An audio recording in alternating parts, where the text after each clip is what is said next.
और नियामक ज्योमेट्री को इंग्लिश में हम बोलते हैं कोऑर्डिनेट ज्योमेट्री। क्या बोलते हैं? Coordinate geometry. और कोऑर्डिनेट ज्योमेट्री क्या होता है? इसमें निर्देशांक होता है, यानी कोऑर्डिनेट्स होता है, और कोऑर्डिनेट्स की सहायता से हम लोग किसी भी बिंदु का निर्देशांक पता करते हैं। और जब किसी बिंदु का निर्देशांक पता हो गया तो आपका कोऑर्डिनेट ज्योमेट्री मालूम चल जाएगा। तो कोऑर्डिनेट ज्योमेट्री कहते क्या है? अब तो नियामक ज्यामिति में बिंदुओं की स्थिति, यानी नियामक ज्यामिति है, जैसे ये मान लिया जाए आपका बिंदु है, रेखा है ना। इस रेखा पर दो बिंदु होता है, एक यहाँ पे ए बिंदु दे दिया और यहाँ पे कौन बिंदु दे दिया? बी बिंदु। तो इस बिंदु और इस बिंदु के बीच कुछ न कुछ अंक जरूर देगा। यहाँ पहला बिंदु को बोलता है एक्स वाई, और दूसरा का हम लोग बोलेंगे x2 और y2। क्या ये चीज कह सकते हो कि नहीं कह सकते हो कि पहला बिंदु का निर्देशांक x1 y1, तो दूसरे बिंदु का निर्देशांक x2 y2 क्या है? x2 y2। अब a और b के बीच के दूरी आपको निकालने के लिए बोलेगा। किसके बीच के दूरी? a और b के बीच के दूरी। तो a और b के बीच के दूरी निकालने के लिए एक ही फॉर्मूला है। क्या फॉर्मूला है? x2 में से x1 को घटा दीजिए, एक स्क्वायर कर दीजिए, बीचवा में जोड़ दीजिए, जोड़ दे दिया। एक बाद अब x देखो यहाँ 2 में से 1 घटाया, तो y2 में से y1 भी तो घटेगा। यहाँ लिखेंगे y2 माइनस y1, और एक भी क्या छोटो प्लस पर आपका क्या आ जाएगा? दो बिंदुओं के बीच के दूरी, दो बिंदुओं के बीच के दूरी। तो याद हो गया, दो बिंदुओं के बीच की दूरी ज्ञात करने के लिए क्या करना है? दूसरा का x में से पहले का x को घटाना होकर होल स्क्वायर कर देना, प्लस दूसरा का y में से घटा के पहले का y को घटा करके होल स्क्वायर कर देना, यानी x2 माइनस x1 का whole square plus y2 minus y1 का होल स्क्वायर। कोई दिक्कत?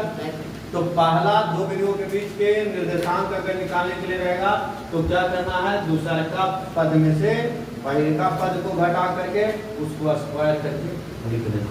जैसे अगर क्वेश्चन दे दे, जैसे देखिए यहाँ पे ये बिंदु है, यहाँ पे a दे दिया, यहाँ पे क्या दे दिया? b।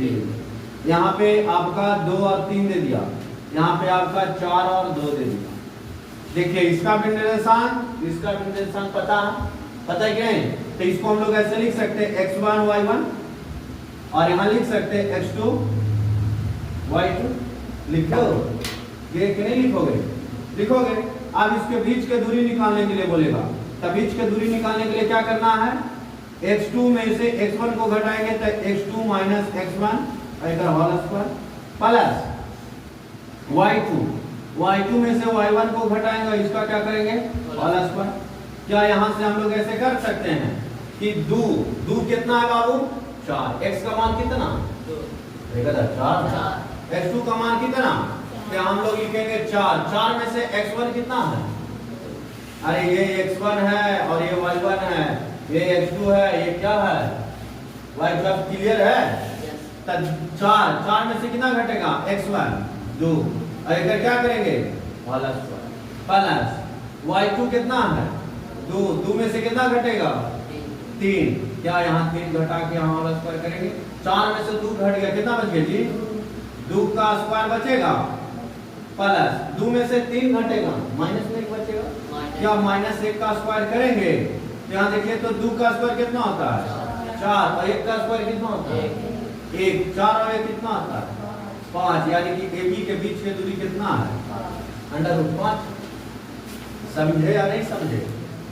तो ये आपको दो बिंदुओं के बीच का निर्देशांक निकालने के फॉर्मूला बहुत ही आसान होता है।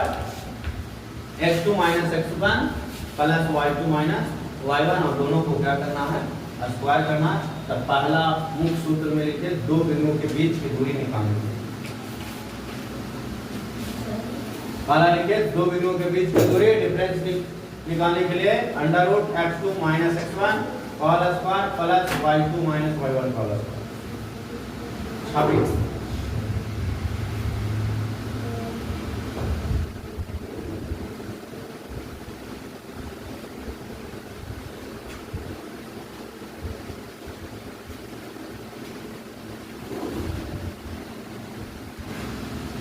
चलिए ध्यान दीजिए, क्वेश्चन नंबर 1 अब हम लोग देखेंगे, इसमें 10 सवाल आपका है, उसमें से पहला सवाल देख रहे हैं।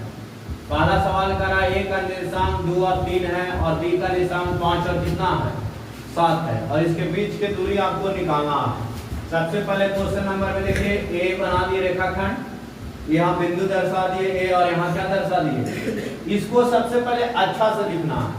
ए का निर्देशांक कितना दे रहे छोटी 2 और कितना दे रखा है 3 और बी का निर्देशांक कितना दे रखा है 5 और 7। 5 और 7 लिख दिया। हम लोग ए का निर्देशांक को हम लोग ऐसे लिख सकते हैं x1 और y1 लिखेंगे। बी का निर्देशांक क्या लिखेंगे x2 और y2। ये लिखने से क्या होगा ना कि आपको x1 और x2 बार बार देखने की जरूरत ना पड़ेगा, डायरेक्ट नजर पड़ जाएगा कि x2 5 है और y2 कितना है 7 है। x1 आपका 2 है और y1 कितना है 3 है। अब आपसे पूछा क्या है बीच के दूरी, तो AB के बीच की दूरी, AB के बीच के दूरी का फॉर्मूला क्या होता है, फॉर्मूला एक ही होता है दूरी सूत्र।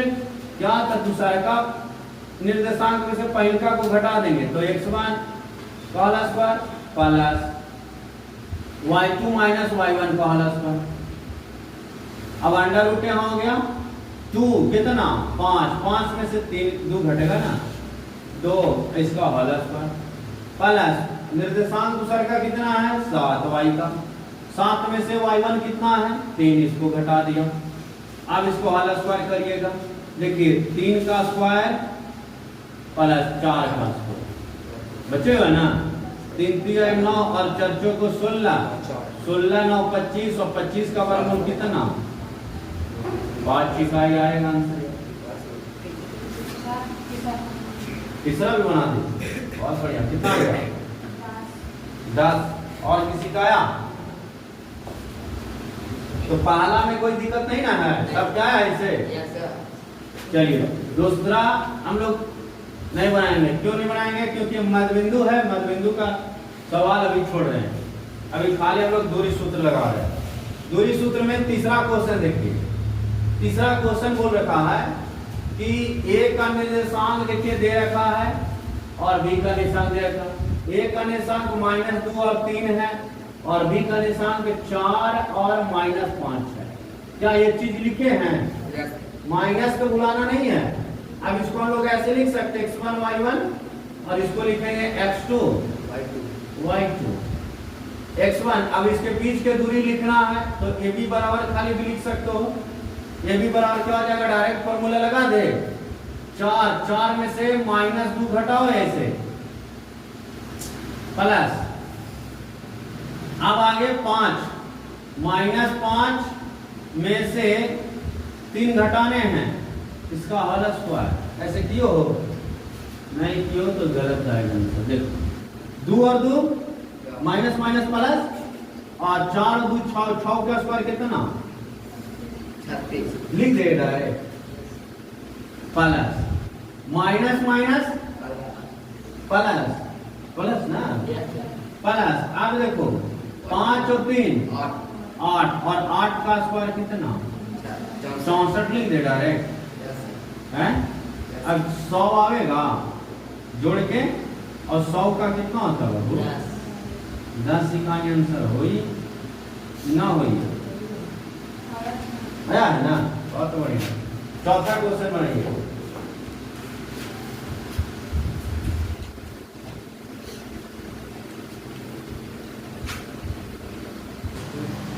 चलिए देखिए क्वेश्चन नंबर अब 2 मध्यबिंदु का निर्देशांक कैसे निकालते हैं। सबसे पहले क्वेश्चन नंबर 2 अब देखेंगे।